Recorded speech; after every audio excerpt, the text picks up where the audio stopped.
Sa panahong patuloy na tumataas ang gastusin sa pagpapagamot, malaking ginhawa para sa maraming Pilipino ang mga libreng serbisyong pangkalusugan na inilalapit mismo sa kanilang mga komunidad.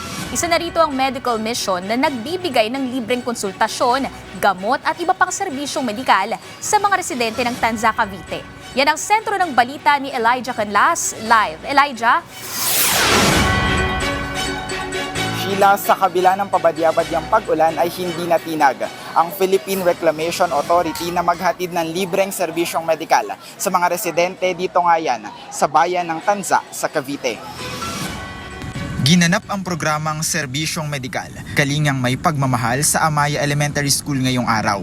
Dinaluhan naman ito ni Tanza Councilor Derek Matro at Carl Velasco. Layunin ng aktibidad na magbigay ng agarang pagtugon sa mga pangangailangang pakalusugan ng mga Tanzenyo. Ayon kay Aileen, isang Tanzenyo, laking pasasalamat niya sa PRA dahil sa libreng salamin para sa kanyang apo. Ako, napakahalaga po sa akin kasi magastos po kung sakaling kaya maganda po nakalibre yung apo ko ng check-up, free salamin din po.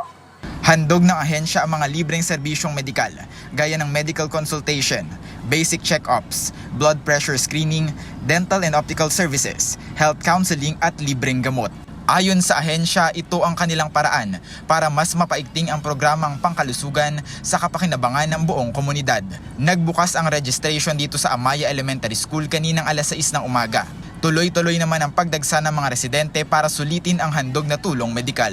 Ito ang unang araw ng medical mission sa lalawigan at bukas ito sa mga residente ng Tanza at Naik hanggang sa susunod na buwan.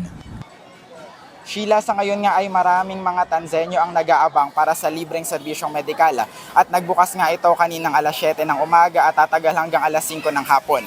At bukas din ang medical operation o medical mission ng Philippine Reclamation Authority hanggang sa July 19. Sheila. Maraming salamat, Elijah Canlas.